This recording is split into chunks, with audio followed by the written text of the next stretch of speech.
नमस्कार, सुप्रभात, good morning. मी प्राजक्ता तांडेल. तुम्ही पाहताय न्यूज 18 लोकमत बातमीपत्रामध्ये आपलं सगळ्यांचं स्वागत. सुरुवातीला एक मोठी बातमी.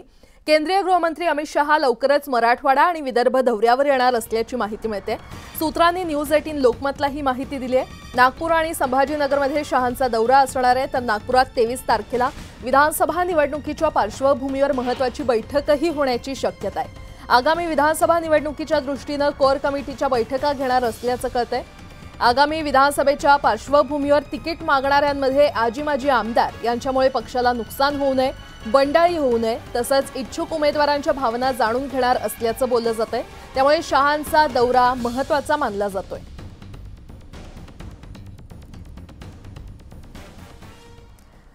बातमीपत्रामध्ये आता पाहणार आहोत प्रत्येक बातमी अगदी 10 सेकंदात. सुरुवात करूया. काही दिवसांपासून खाद्यतेलाच्या किमतींमध्ये 10 ते 20 रुपयांची वाढ झाली आहे. वाढत्या दरामुळे गृहिणींचं बजेट कोलमडलं आहे आणि त्यामुळे आता स्वयंपाकघरातील फोडणी महाग झाली आहे. सणासुदीच्या काळात सरकारनं खाद्यतेल कंपन्यांना खाद्यतेलाच्या दरात वाढ न करण्याच्या सूचना दिल्या आहेत. सरकारनं व्यापाऱ्यांसोबत बैठक घेतली असून त्यात तेल कंपन्यांना खाद्यतेलाच्या किमती वाढवू नयेत अशा सूचना दिल्या आहेत. राज्यात काही काळाचा ब्रेक घेतल्यानंतर पाऊस पुन्हा एकदा ऍक्टिव्ह मोडवर येणार आहे. भारतीय हवामान खात्यानं शनिवारपासून पुन्हा धुवाधार पावसाचा इशारा दिलाय. मध्य महाराष्ट्र, विदर्भ आणि मराठवाड्यातील काही जिल्ह्यांना पावसाचा येलो अलर्ट देण्यात आलाय. लातूर शहरासह कळंब, केज, अंबाजोगाई, धारूर आणि अन्य छोट्या मोठ्या गावांचा पाणीपुरवठा असलेला मांजरा प्रकल्प यंदा भरण्याच्या मार्गावर आहे. धरण 80% अधिक भरलंय, त्यामुळे 2 वर्षांनंतर सिंचनालाही पाणी मिळणार आहे. मोडकसागर धरणातील गाळ काढण्याबाबत केंद्रीय जल आयोगाच्या निकषानुसार सर्वेक्षण करण्याचा निर्णय पालिकेनं घेतलाय. सर्वेक्षणाचं हे काम 2 टप्प्यात होणार आहे. त्यानुसार तांत्रिक व्यवहार्यता तपासण्याचं काम पूर्ण झालंय. सांगलीच्या वाळवा तालुक्यातील वारणा पट्ट्यात पहाटेच्या सुमारास दाट धुक्याची चादर पसरली आहे. त्यामुळे शेतकऱ्यांना धुक्यातून वाट काढत शेतात जावं लागतंय. अखेर 4 दिवसांच्या प्रतीक्षेनंतर कांदा निर्यात सुरळीत झाली आहे. सद्यस्थितीमध्ये बाजारभाव स्थिर असल्याचं सांगण्यात येत आहे. केंद्र सरकारनं कांद्याच्या निर्यातीवरील $550 किमान निर्यात मूल्य पूर्ण हटवलंय. उशिरा का होईना निर्णय घेतल्यानं शेतकरी, व्यापारी आणि शेतकरी संघटनांनी समाधान व्यक्त केलंय. राज्यातील बाजार समितीमध्ये कांद्याची 93,075 क्विंटल इतकी आवक झालेली आहे. यात नाशिक जिल्ह्यात उन्हाळ कांद्याची 50,598 क्विंटलची आवक झाली. तर आज कांद्याला कमीत कमी 3,000 रुपयांपासून ते 5,000 रुपयांपर्यंत सरासरी दर मिळालाय. साखर कारखान्यांनी आता मळीपासून कॉम्प्रेस्ड बायोगॅस निर्मिती करण्याबाबतचा सल्ला साखर आयुक्तालयानं राज्यातील कारखान्यांना दिलेला आहे आणि त्यामुळे येणाऱ्या काळात प्रेसमड किंवा प्रेसकेक म्हणजेच मळीपासून बायोगॅसची निर्मिती होण्यास चालना मिळणार आहे. राज्यातील बाजारात मक्याचे 3,354 क्विंटलची आवक झाली आहे. तर सोलापुरात मक्याला कमीत कमी 1,500 रुपयांपासून 2,900 रुपयांपर्यंत दर मिळालाय. पंतप्रधान मोदींच्या अध्यक्षतेखाली केंद्रीय मंत्रिमंडळानं पीएम आशा योजनेसाठी 35,000 कोटी मंजूर केले. देशातील शेतकरी बंधू भगिनींना परवडणाऱ्या दरात खतांचा सतत पुरवठा व्हावा यासाठी हा निर्णय घेण्यात आलेला आहे. आता एक मोठी बातमी. ओबीसी नेते लक्ष्मण हाके आणि नवनाथ वाघमारे आजपासून अंतरवाली सराटीच्या वेशीवर म्हणजेच वडीद्रीत उपोषण करणार आहेत आणि सकाळी 10 वाजता पत्रकार परिषद घेऊन हाके यांची ती घोषणा करणार आहेत. सगळे सोयरे शब्दाची अंमलबजावणी करू नये, बोगस नोंदीद्वारे देण्यात आलेलं कुणबी प्रमाणपत्र तात्काळ रद्द करा, अशा विविध मागण्यांसह हाके आणि नवनाथ वाघमारे उपोषण करणार आहेत. त्यामुळे अंतरवालीच्या वेशीवर याआधी मंगेश ससाणे यांचं देखील उपोषण सुरू असून आता ओबीसी समाजाची 2 उपोषणं सुरू होणार असल्यानं प्रशासनाचा ताण वाढलेला आहे.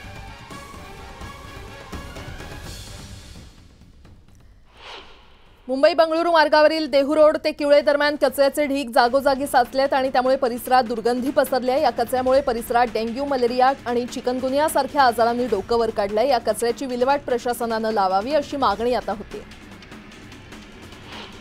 मनमाडसह नाशिक जिल्ह्याच्या ग्रामीण भागातील मका पिकावर रोगाचा प्रादुर्भाव झालाय. त्यामुळे शेकडो एकरवरील पिकं धोक्यात आल्यानं मका उत्पादक शेतकरी संकटात सापडलेत. वन नेशन वन इलेक्शन ही संकल्पना क्रांतिकारी आहे. या निर्णयाचं आम्ही स्वागत करतो. बळकट लोकशाही असलेल्या भारतातील निवडणूक प्रक्रिया या संकल्पनेमुळे आणखी प्रभावी आणि मतदारांसाठी सोयीची ठरेल असं मत मुख्यमंत्री एकनाथ शिंदेंनी व्यक्त केलंय.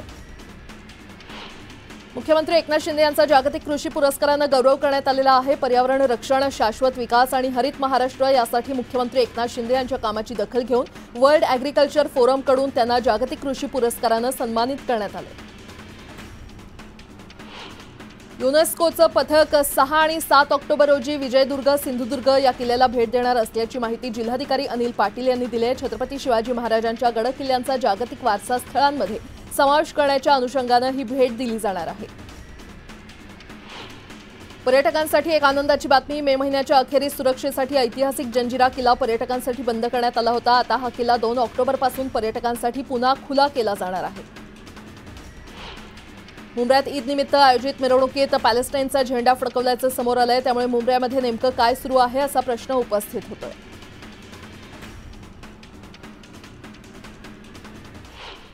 आता एक मोठी बातमी। अजित पवारांच्या राष्ट्रवादीची काल देवगिरी बंगल्यावर महत्त्वाची बैठक पार पडली आणि या बैठकीत जागा वाटपावर चर्चा झाल्याची माहिती मिळते। बैठकीनंतर अजित पवार यांच्या राष्ट्रवादीकडून 70 पेक्षा अधिक जागांवर दावा केला जाणार असल्याचं कळतंय।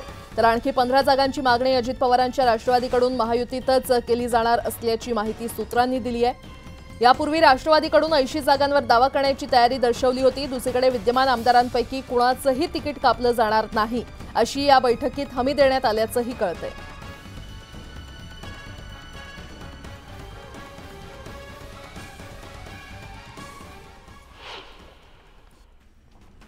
महायुतीतील रस्सीखेच अजून 2 महिने सुरू राहील, त्यानंतर ती संपेल असं वक्तव्य आमदार रोहित पवार यांनी केलंय।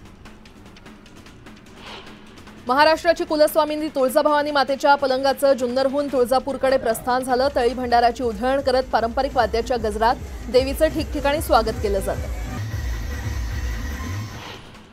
सकल मराठा समाजाकडून अहमदनगरच्या मळीवाडा इथे छत्रपती शिवरायांच्या पुतळ्यासमोर जोडे मारो आंदोलन करण्यात आलं। यावेळी नरेंद्र पाटील आणि राजेंद्र राऊत यांनी मराठा समाजाची माफी मागावी, अन्यथा त्यांना काळं फासल्याशिवाय राहणार नाही असा इशारा देण्यात आला। रत्नागिरीतल्या दापोली दाभोळ मार्गावर लाटीमाळ इथे बिबट्याचं दर्शन घडलं, यामुळे वाहन चालकांमध्ये भीतीचं वातावरण निर्माण झालंय।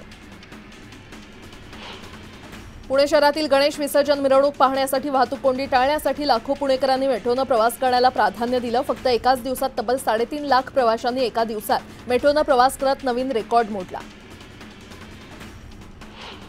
वसई येथील महापारेषणच्या 122 केव्ही अतिउच्च दाब केंद्रातील 50 AMVA क्षमतेच्या रोहित्रात तांत्रिक बिघाड झालाय। नवीन रोहित्र लावण्यास 3 ते 4 दिवसांचा अवधी लागणार असल्यानं त्याचा परिणाम वसई विरारमधील वीज पुरवठ्यावर होणार आहे। रिअल टाइम एअर क्वालिटी अहवालानुसार कल्याणच्या हवेची गुणवत्ता पाहता सगळ्यात जास्त प्रदूषित असल्याची नोंद झालेली आहे। जगातील 4 शहरांच्या तुलनेत कल्याण हे 4थ्या क्रमांकावर प्रदूषित हवा असल्याचं शहर आहे। भारतात श्रीमंतांची संख्याच नव्हे तर त्यांची कमाई सुद्धा वेगाने वाढत असल्याचं दिसून येत आहे। सेंट्रम इन्स्टिट्यूशनल रिसर्चनं जारी केलेल्या ताज्या अहवालातून वर्षाला 10 कोटी कमावणाऱ्यांची संख्या 31,800 वर गेल्याचं समोर आलंय। वसई विरार शहरात पालिकेनं केलेल्या सर्वेक्षणात केवळ शहरात 15,156 इतकेच फेरीवाल्यांची नोंद करण्यात आलेली आहे। फेरीवाले बेसुमार असताना 15,000च फेरीवाले कसे काय असा प्रश्न उपस्थित होतोय। उपमुख्यमंत्री फडणवीसांच्या कार्यालयाच्या विशेष वैद्यकीय सहायता कक्षाच्या वतीनं ऑक्टोबरमध्ये 25,000 मोफत आरोग्य शिबिराचं आयोजन करण्यात आलंय। यातून जवळपास 40 लाख लोकांची तपासणी केली जाणार आहे। वैद्यकीय शिक्षण विभागाच्या वैद्यकीय, दंत, होमिओपॅथी आणि आयुर्वेद रुग्णालयातील विजेचा खर्च वाढतोय, त्यासाठी सोलार यंत्रणा बसवण्याच्या निर्णयाला वैद्यकीय शिक्षण विभागानं मंजुरी दिली आहे। गणेशोत्सवाच्या काळात पुण्यातील काही रस्ते बंद करण्यात आले होते, त्यामुळे जवळपास 30 ते 40% प्रवासी संख्या घटली आहे। त्याचा परिणाम एसटीच्या उत्पन्नावर झालाय। एसटी महामंडळाच्या सर्व बसमधून महिला प्रवाशांना राज्यात कुठेही अर्ध्या तिकिटात प्रवास करता येतोय। या योजनेतील सवलतीची रक्कम राज्य सरकार एसटी महामंडळाला देणार आहे। मुंबईतील बेस्ट उपक्रमातर्फे चालवण्यात येणाऱ्या बसमधील एसी यंत्रणा कायम बंद असते, मात्र तिकीट एसी प्रवासाचं घेतलं जातं। ही एक प्रकारे प्रवाशांची लूट असल्याची भावना प्रवाशांमधून व्यक्त केली जाते। आता एक मोठी बातमी। म्हाडाच्या मुंबई मंडळाच्या 2030 घरांच्या सोडतीच्या अर्ज विक्री स्वीकृतीला चांगला प्रतिसाद मिळालाय। आज अर्ज विक्री स्वीकृतीचा शेवटचा दिवस आहे। दरम्यान मुदत संपण्यासाठी काही तास शिल्लक असताना 1 लाखांहून अधिक इच्छुकांनी अर्ज सादर केलेत। मागील वर्षाच्या तुलनेत यंदा घरांची संख्या कमी असताना महागड्या घरांची संख्या अधिक असतानाही अर्ज विक्री स्वीकृतीचे प्रमाण समाधानकारक आहे आणि आतापर्यंत 1 लाखांहून अधिक इच्छुकांनी अर्ज भरलेले आहेत। यापैकी 79,000हून अधिक इच्छुक अर्जदारांनी अनामत रकमेसह अर्ज सादर केलेले आहेत।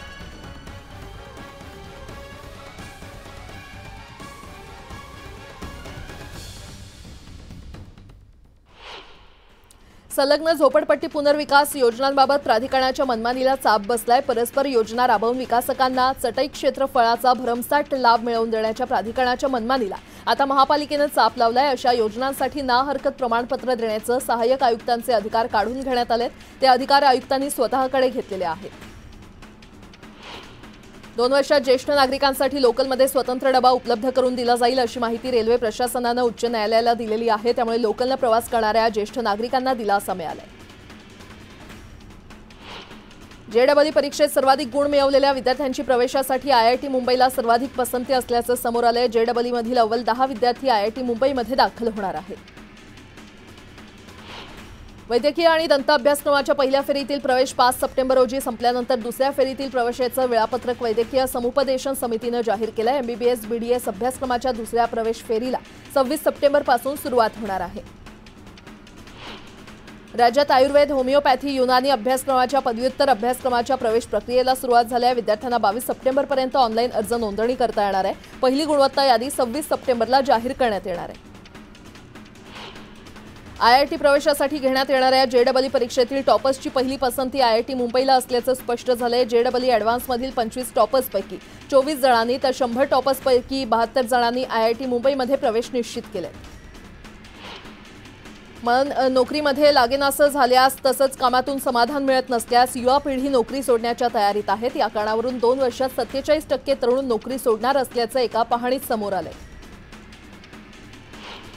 ईपीएफओ सदस्यांना कर्मचारी भविष्य निधीतून ईपीएफमधून वैयक्तिक आर्थिक गरज भागवण्यासाठी एकाच वेळी पैसे काढण्याची मर्यादा 50,000 होती। मात्र आता ती मर्यादा वाढवून 1 लाख करण्याचा निर्णय केंद्रीय श्रम मंत्रालयाने घेतलाय।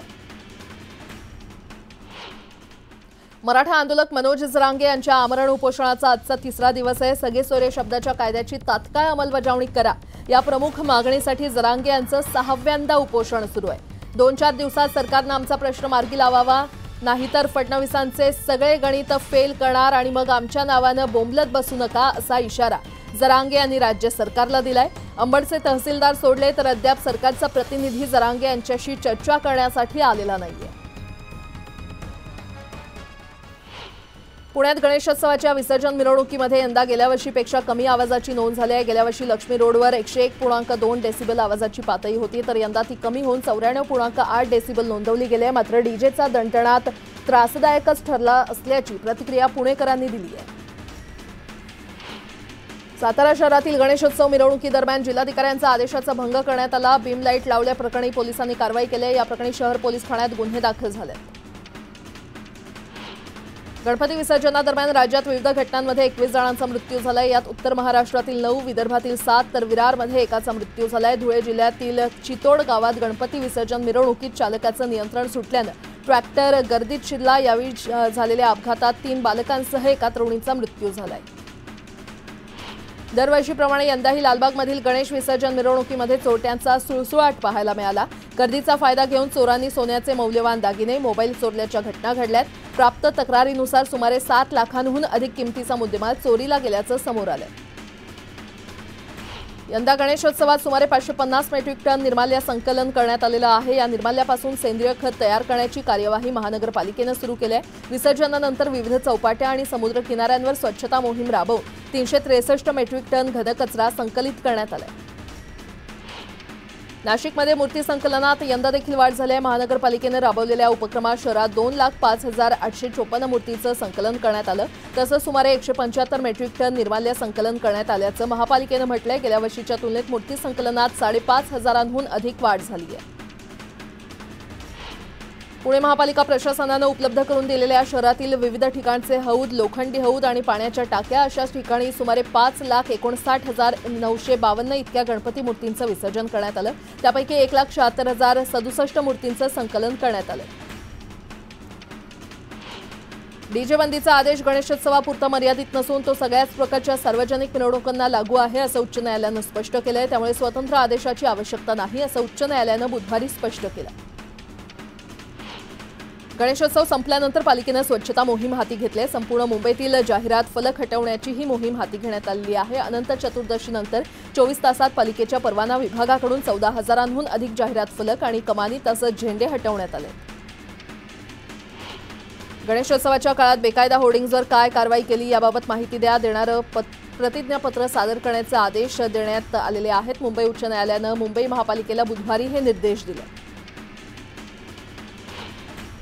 सांगलीमध्ये गणेश विसर्जन मिरवणुकीमध्ये जिल्हाधिकाऱ्यांचा बंदी आदेश झुगारून लेझर लाईटचा मारा करण्यात आला. या प्रकरणी आता 10 गणेश मंडळांचे अध्यक्ष, उपाध्यक्ष आणि लाईट मालक यांच्यावर पोलिसांनी गुन्हे दाखल केले.